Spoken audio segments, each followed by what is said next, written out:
অনেক দিন পর বাসায় সিঙ্গারা বানালাম। মাশাআল্লাহ, সিঙ্গারাগুলো দেখতে কিন্তু অনেক সুন্দর হয়েছে, একদম হোটেলের মতো। একটা সময় ছিল বাসায় অনেক রকমের ফ্রোজেন আইটেম বানানো হতো, এখন সময়ের জন্য বানায়ও না। আর ভাজা পোড়াগুলো খুবই কম খাওয়া হয় দেখে ফ্রোজেন করে রাখিও না। আর আজকে অনেক দিন পর ভাবলাম যে একটু সিঙ্গারা বানাই, খুব ইচ্ছে করতেছিল। আর আজকে রান্না বান্নাও কম ছিল, যার কারণে বানাইতে চলে আসলাম। তো সিঙ্গারার সাথে তেঁতুলের সসটা কিন্তু অনেক বেশি মজা লাগে। আপনি যে কোনো ভাজা পোড়ার সাথে তেঁতুলের সস খাইতে পারেন। আর যে কোনো ভাজা পোড়া খাওয়ার আগে যদি এক গ্লাস পানি খেয়ে দেন, তাহলে দেখবেন যে গ্যাসের সমস্যাটা একটু কম হয়।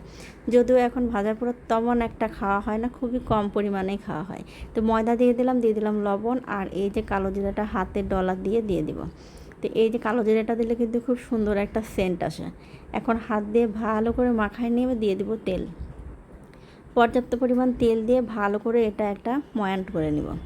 আর তেলের পরিমাণটা যত বেশি পরিমাণে দেওয়া যায়, তাহলে কিন্তু সিঙ্গারার স্কিনটা তত বেশি কুড়মুড়ে হয়। আবার অতিরিক্ত দিয়ে দিলে কিন্তু ওটা আরও বেশি সমস্যা হবে, গ্যাস্ট্রিকের প্রবলেম হবে। তা আমি বেশি অতিরিক্ত দিই নাই, আবার পরিমাণের থেকে একটু কম দিছি।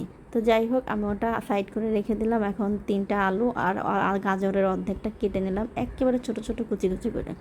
তো এটা সুন্দর করে ধুয়ে নিয়ে এখন আমি এই যে দেখেন কলিজা রান্না করছিলাম, ওটার থেকে কিছুটা পরিমাণ কলিজা ছিল, ওটা কেটে নিব। আর পেঁয়াজ কুচি, রসুন কুচি, কাঁচামরিচ কুচি করে নিছি। তেলের মধ্যে দিয়ে দিয়েছি সামান্য 1 চিমটির মতো পাঁচফোড়ন, তার মধ্যে পেঁয়াজ কুচি আর রসুন কুচি দিয়ে হালকা ভেজে নেব। দিয়ে দিলাম লবণ আর সব ধরনের গুঁড়া মশলা দিলাম। এখানে কিন্তু কোনো প্রকারের বাটা মশলা দেবো না, কারণ কলিজার যে ঝোলটা আছে ওটার মধ্যে সব মশলা দেয়াই আছে, যার কারণে আর কোনো বাটা মশলা ব্যবহার করব না।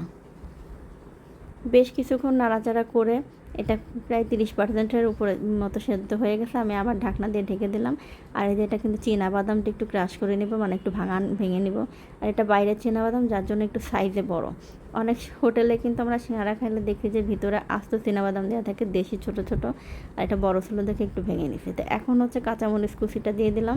তারপরে দিয়ে দেবো এই যে কলিজাটা ঝোল সহ একটু, আবার কিন্তু কলিজাটা কুচি করে নিছি, দিয়ে নাড়াচাড়া করে নেব। আর দেখেন কতটা মাখা মাখা হয়েছে। এখন সামান্য একটু লবণ দিয়ে সামান্য একটু পানি দিয়ে দিব, এতে করে মশলাটা আরও ভালো করে মিশে যাবে আলুর সাথে। এখন দিয়ে দিলাম এই গুঁড়া করা বাদামটা, মানে এটা আধ ভাঙা করে নিছি। আর এই বাদামটার পুরটা কিন্তু, সিঙ্গারার পুরটা যত বেশি টেস্টি হয়, তত কিন্তু সিঙ্গারাটাও মজা হয়। আর যে দেখেন সিঙ্গারা কিন্তু আমি বানাই নিছি। আর একটা লেচি লম্বা করে বানাই নিয়ে মাঝখান থেকে কেটে ভিতরে যে পুরটা ঢুকাই নিছি। এটা সবাই অনেকেই জানেন, তবুও আপনাদের সাথে আমি যেভাবে বানাইলাম শেয়ার করছি। তার পাশে একটু পানি দিয়ে নিলাম। এবারে পিছন থেকে এরকম একটা ভাঁজ দিয়ে বা পকেট মতো বানাই নিয়ে তারপর মুখটা বন্ধ করে দিলাম। হোটেলে কিন্তু এরকমভাবে সিঙ্গারা বানায়, তারপর অনেকেই অনেক রকমভাবে বানায় থাকেন। আসলে পুরটা এবং স্কিনটা মজা হলে, ক্রিস্পি হলেই কিন্তু সিঙ্গারা খেতে মজা লাগে। তো এইগুলা ফ্রোজেন করে রাখবো, 2-1 দিনের মধ্যে খেয়ে ফেলবো। আর এই 6টা হচ্ছে আজকে সন্ধ্যায় ভাজবো। তো এই ছিল আজকে আমার সিঙ্গারার রেসিপি। আর আমার এই ভিডিওটি যদি ভালো লেগে থাকে, অবশ্যই একটা লাইক কমেন্ট করে দেবেন। ধন্যবাদ সবাইকে।